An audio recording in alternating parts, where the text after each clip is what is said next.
Good morning mga mare, it's me, Kumaring Dayan! Napakaganda ng araw mga mare, tara magkape tayo. At nakita nyo nga sa intro ng aking video, gagawa tayo ng suman for today's merienda mare. First time kong gagawa ng suman kaya wag nyo akong i-judge sa kung anong mapapanood nyo ngayon ha. Pero bago yan, tumunga nga muna tayo habang nagkakape ngayong umaga. Katulad ko din ba kayo na naka-line up na ang gagawin para ngayong araw? Tayo talagang mga nanay, ang dami-dami nating naiisipan gawin pero naisisingit pa rin natin yan sa kabila ng napakarami nating ginagawa sa bahay. Yung magsisimula pa lang tayong mag-almusal pero tambak na sa isip natin yung mga gagawin natin. Isa na dyan mga mare, kailangan kong mag-igib ng tubig doon sa bayan. Ipapakita ko sa inyo yung sinasabi kong deep well kung saan kami kumukuha ng tubig. Hanggang ngayon nga mga mare, palaisipan sa akin kung saan nanggagaling ang tubig dito sa Isabela. Kasi yung pinagkukunan namin ng tubig, galing lang siya sa napakalalim na balon. Kung iisipin ko naman, wala namang malapit na dagat dito. Ang mas nakaka-amaze pa nun mga mare, potable yung nakukuha naming tubig. Yung ang dami-dami ko nang iniisip, dumagdag pa tong igiba ng tubig kung saan nanggagaling, diba? Pero seryoso mga mare, nasasanay na nga ako sa buhay dito sa probinsya. Napakabagal nga lang talaga ng buhay dito kasi syempre wala naman akong ginagawa. Hindi katulad sa Manila na mahalaga ang oras. Ibang-iba talaga ang buhay sa Maynila kumpara dito sa probinsya. Ayan na nga mare, narating na nga natin ang igiba ng tubig. Eto nga pala yung deep well or yung free flow na pinagkukunan namin ng tubig. Napakalinis niyan mare. Halos lahat ng barangay dyan kumukuha ng tubig para inumin. Fast forward mga mare, eto na, nagpe-prepare na nga ako ng mga gagamitin ko sa paggawa ng suman. Kumuha na pala ako ng dahon ng saging at nagbabad na rin pala ng malagkit na nabili pa namin sa kabilang bayan mga mare. Akala ko talaga napakadali lang gumawa ng suman mare, hindi pala ganon kadali. At dahil walang mabibilhan ng nyog dito, kami mismo ang nagkayod ng nyog galing sa puno namin dito sa likod ng bahay. Assistant ko nga pala si CJ sa paggawa ng suman, siya ang tagakayod ng nyog. At sinubukan nga ng kumari nyo ang magkayod pero ito nasugatan pa nga ako. Hindi talaga sanay sa buhay probinsya ang kumari nyo kaya pagpasensyahan nyo na, wag nyo akong i-judge ha. So ayan na nga mga mare, ang una kong ginawa, naglaga nga pala muna ako ng gata kung saan natin pakukuluan yung mga pulot. Yan yung magiging dip ng ating suman mamaya. Aalagaan lang pala natin to sa paghahalo para hindi masunog yung mga pulot. Mag-iiba kasi ang lasa kapag ka nasunog mga mare. Ito yung unang beses kong gagawa ng mga suman mga mare, kaya excited ako talaga na gawin ang video na to. Nang maluto na nga ang pulot mga mare, nagsalang na nga ulit ako ng gata kung saan isasaing natin yung malagkit.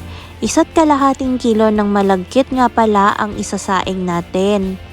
Yung pagsasaing nga pala nito mga mare, katulad lang din ng regular na bigas. Pero dahil suman ang gagawin natin, I suggest medyo sunugin natin ng kaunti para sa ganon merong ibang lasa tayong matitikman. Hindi ko alam mga mare, pero ang sarap talaga ng suman na medyo sunog yung pagkakasaing.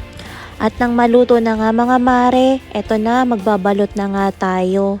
Katulong ko pala si CJ gumawa ng suman mga mare, pero sa di malaman-laman dahilan, nag-aaway kami habang gumagawa ng suman. Iniiba niya kasi yung procedure na gusto kong gawin.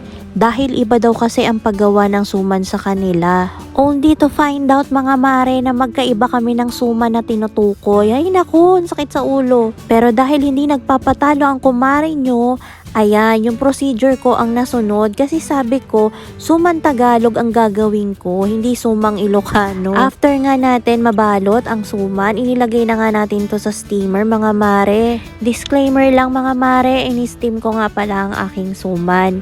Pero karaniwan ng mga napapanood natin sa YouTube, isinasaing ulit. Pwede naman yon mga mare, pero ako kasi mas gusto ko yung ini-steam lang. So ito na nga pala ang ating finished product mga mare. Sana ay natakam ko kayo. Nagsunog nga lang pala ako ng nyog at sesame seed. Hinaluan ko lang rin ng asukal para sa ganon may kasama yung ating latik. Hindi naman sa pag-aano mare, pero ang sarap ng pagkakagawa ko, lalo-lalo na nga yung medyo sunog na suman. Di lang halata pero nakadalawang suman na ako niyan mga mare. Nakakatuwa nga kasi pati yung dalawang anak ko gustong gusto nila. At dahil marami tayong nagawa mga mare, nagrepack nga pala ako. Ibibigay ko nga pala yan doon sa kapitbahay namin sa Sagingan. Nakaka-proud lang mga mare kasi kahit first time kong gumawa ng suman, ang sarap-sarap ng pagkakagawa. Kaya payo ko sa inyo mga mare, kung may mga bago kayong naiisipang gawin, huwag kayong matatakot na sumubok. Kasi paano mo nga naman malalaman na kaya mo pala kung hindi mo susubukan? Minsan kasi akala natin hindi natin kayang gawin ang isang bagay. Pero ang totoo, natatakot lang tayong sumubok. Sa unang beses na sumubok ka at nag-fail, okay lang yun. Marami pang next time para maitama mo. Hindi naman yung pag-take ng risk ang nakakatakot mga mare. Para sa akin, ang pinaka nakakatakot is yung hindi ka mag-try at all. Kasi habang buhay na yan magiging what if. At okay lang din magkamali mga mare basta isang beses lang. Dapat sa pagkakamali mo, marami ka nang natutunan at hindi mo na uulitin na magkamali. Sa buhay, hindi mahalaga kung anong sasabihin ng ibang tao mga mare.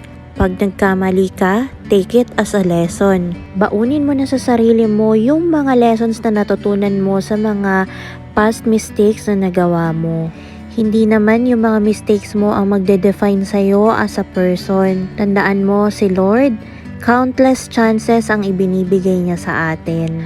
Hay nako mga mare, yung usapang suman natin na uwi sa life lessons. Pero sige, hanggang dito na lang mga mare. Salamat sa panonood!